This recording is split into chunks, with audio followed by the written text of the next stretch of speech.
How's it going, everybody? My name's Avid, and today we are in the middle of one of my quests where players come upon this mushroom island, and the first thing they notice are these breathing towers that are extracting mushroom oil from the ground and using it to power a city beneath the ocean. I love Minecraft so much because you can come up with such amazing concepts and actually bring them to life, but this is one of those places where we've done just that. So today we are actually going to focus on a puzzle that lives inside of tower number 6. And I don't think you guys have seen a puzzle like this in Minecraft. So without further ado, let's get right inside. So players arrive at tower number 6 in adventure mode, and they've already done a little bit of work to get this special axe that allows them to break glowstone. Remember, in adventure mode, players can't break or interact with very many blocks, and so this is a really cool limitation when you're making adventure maps. And the first thing that they do when they get into this tower is probably look up and see this crazy glowstone amethyst monstrosity. And intuition is they're probably going to break the glowstone blocks that are here. And so, they can make themselves a little staircase and then make their way up. And eventually, they're going to realize that the glowstone regenerates itself. And if you listen closely, you can hear that the tower itself is actually breathing around the player. And so when the tower exhales, that's when the glowstone regenerates. So this concept is super simple, but it takes a lot of work to get right. And in this video, I'm gonna show you guys just how I made this tower so that you can do it yourselves. Let's get right into it. All right, so we are in my creative test world, and we are going to go over two of the most important pieces of this puzzle. The first being the axe, which we are going to go over the command for that in a second, and the second being the heartbeat, that breathing effect where you hear that amazing and creepy sound and the regeneration of the glowstone that happens along with that breathing effect. It's all super simple. You guys know me. I love to take really simple concepts and try to keep things simple. They don't always end up that way, but this one I think actually is relatively straightforward. So the first thing is the axe, and all you really need to know is that when you create an iron axe or really any item at all, you want to make sure that the NBT information has this in it, which is can destroy and then glowstone in this case. You can make it out of any material you want, but I chose glowstone because I like how it looked. Now, the second piece of it is our clock. So if you guys have seen my video on creative timers, I basically rank every clock in the game. And it was actually pretty fun to do because there are so many interesting and not so good clocks out there. But every time I tried to come up with a better clock, I could not. And that's because the Etho clock is hands down the best and most configurable clock in this game. Cannot disagree with that. So we use the Etho clock as our heart. And so I'm going to actually set the timer here to be 8 items. And oh, that's a problem. I need to make sure I put in the sticky piston there. There we go. Okay. Yes.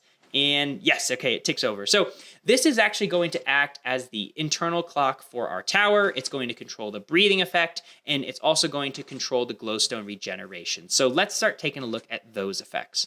Sound design! Did I get your attention? Good, because I wanted to get across a point. That sound design is so important in your Minecraft adventure maps. It's the only way that we adventure map creators can make our builds feel alive. And in fact, in this example, our build is literally going to breathe. So we need to figure out how to use sounds to make the player feel that, make that really click. So I've put together a couple of examples here to give you guys an idea of how we can use sounds in Minecraft. We have access to literally thousands of sounds, like the villager celebrate sound here. But did you know that you can also change the pitch of those sounds? That's what this very last number is doing here. And so I can make it sound like the villager celebrate, but it's a lot deeper. And now you're starting to think to yourself, holy cow, you can take 1,000 sounds and you can pitch them down and you can pitch them up too. And make like a little mousy. That sounds like a character from a video game. like Mario Kart or something. Maybe it's like one of the baby Mario or Luigi. I don't know. If you guys know of who this sounds like, please let me know down in the comments. But basically, you can take the entire catalog of sounds, you have them all at your disposal, you can pitch them down, you can pitch them up, and you can make any number of sounds from what you have available. But it gets even better, because you can take and put those sounds into a repeating command block, like I've done here with the Basalt Deltas mood sound. And if you have that on a repeating command block, you can make sounds that don't even exist in this game. It's crazy. I actually used this effect to make it sound like a rocket ship is taking off in my teleport video. So definitely check that video out. But that's where I'm getting to the point of this video, which is how do we make it sound like the tower is actually breathing? And for that, I had to peruse the catalog of sounds and play around with pitches and do all that work, so you guys don't have to worry about that. Let's take a quick look at how we're gonna make this thing breathe. So the breathing in effect was actually taken care of by a blaze death sound that I tuned down to 0.1. So let's take a quick look at that. It's passable. That kind of sounds like breathing in, definitely. And then the breathing out effect is the wither shoot sound turned down to 0.5. And that one definitely sounds like a horse almost like exhaling out of its nose, which I think is really cool. And so when we put these sounds together, listen to this.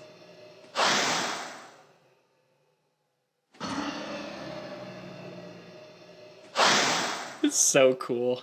Sound design!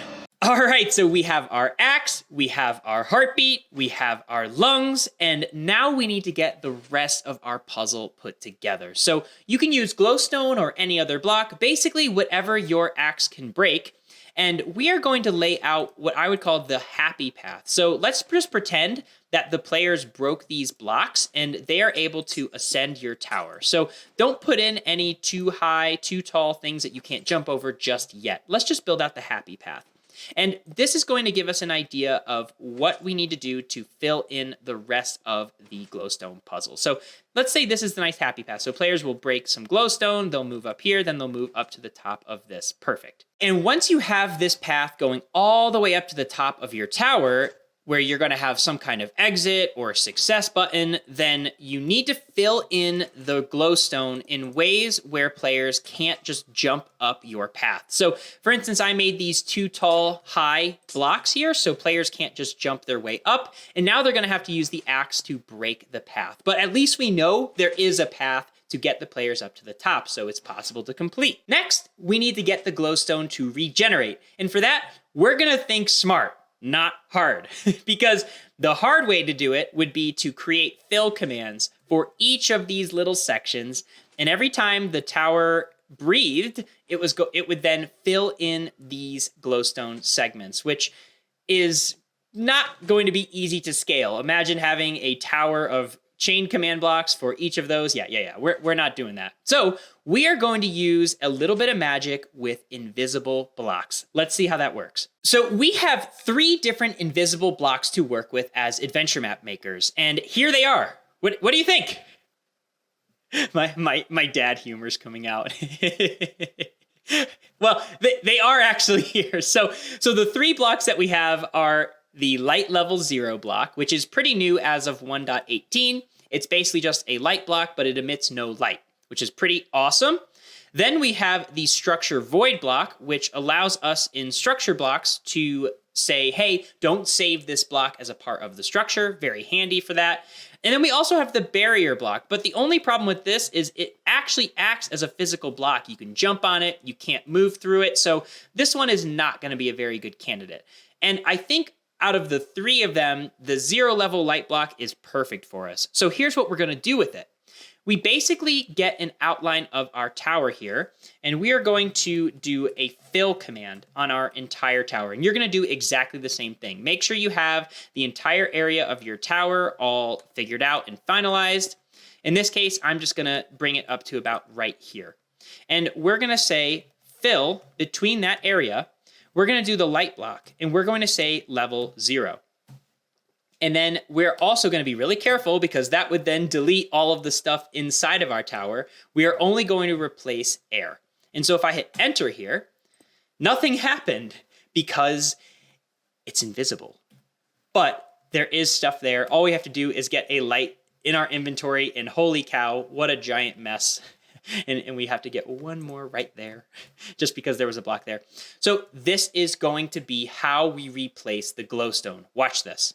So when a player is inside of your puzzle and they break a block, the act of breaking that block creates an air block. So that way we can say at any interval, in this case it's going to be at the breathing interval, we can replace all of the air blocks in this tower with glowstone, and everything else is just an invisible 0 light level block. So that way, all of the air blocks that are created by your player breaking the glowstone are the only things that are replaced, and you can do it all in one command, and that's the command. So you just need to make sure that you have the entire area of your tower figured out. And if your tower is really big, then you might need a couple of replace commands, but it is way simpler than having to go through and make little fill commands on each of these glowstone segments. So putting it all together here, we just need to add a chain command block to either the inhale or the exhale block. I'll put it on the exhale, and we paste in that command to replace all of the air with glowstone. Perfect. Then we're going to get ourselves an axe, and we are going to re-enable the heart of our tower. I'll put myself into adventure mode so that way you guys can see it all working in action, and let's try this out. So I think it's on the inhale, so I should be able to, So you do get used to the timing, and that's what that sound design is doing, is it's teaching the players when the glowstone is going to be re-enabled. And imagine this thing spiraling all the way up. In fact, you don't need to imagine it. Let's do the tower puzzle together.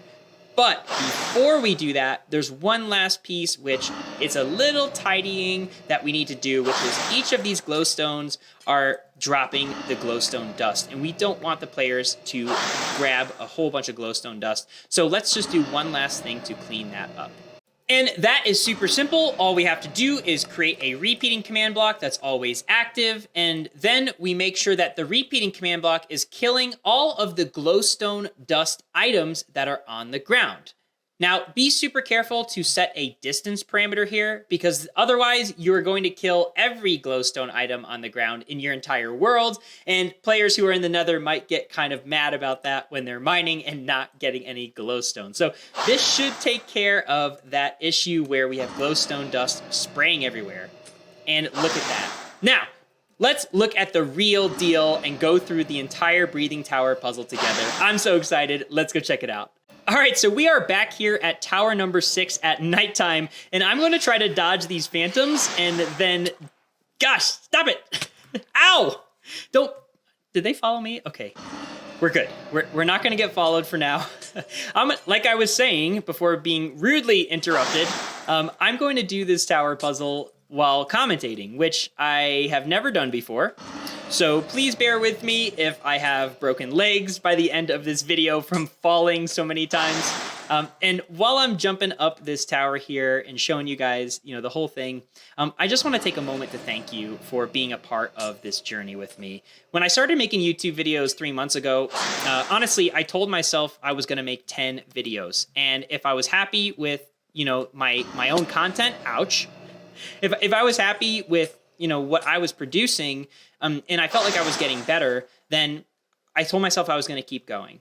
And after I hit video number 6, I knew I was ready to keep going. And a big piece of that was because of you guys. See, I didn't expect to have the kind of community and the kind of feedback that is unfortunate.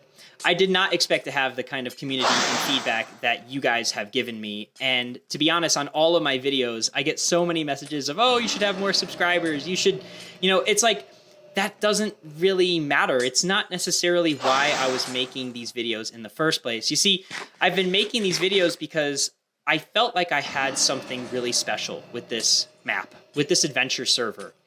Something that I haven't seen anywhere else, where people are creating these really creative adventures, these quests, mixing them with command blocks, and then teaching people about it, teaching people about the process. And so here I am now today, on, I don't even know what video number this is, to be honest, but here I am today, you know, trying to create what is a mixture of tutorial content and lore-based adventure content on this broader story that, you know, is slowly being revealed to you guys through these tutorial videos. And also, yes, we made it through that. And so my plan is to sprinkle in a little bit of the lore and a little bit of this adventure map as we go. So we're going to learn a little bit about this world every single video, even if the video is super basic, like about the get command or the teleport command. I want you guys to learn a little bit more about this world. And eventually, my plan is to let you play in this world. But first, I want to get you into the lore. I want you to hear why I spent the last year building this amazing adventure map. And I honestly can't wait to show it to you. So, we won, by the way. So, my plan is to keep making tutorial videos while staying alive and keep sprinkling in the lore of this world, which we call the Shrouded Isles. And eventually, we are going to start building more pieces of this world together. We're going to make quests, we're going to make adventures, and we're going to do it all together. And one day, you guys are going to get to jump into this world and have fun with me. So I cannot wait for that moment. If you want to see more of this content, please consider subscribing. If you like this video, please leave a like down below. And thank you guys so much for being a part of this journey. And ow! and I'll see you all next time. Bye-bye!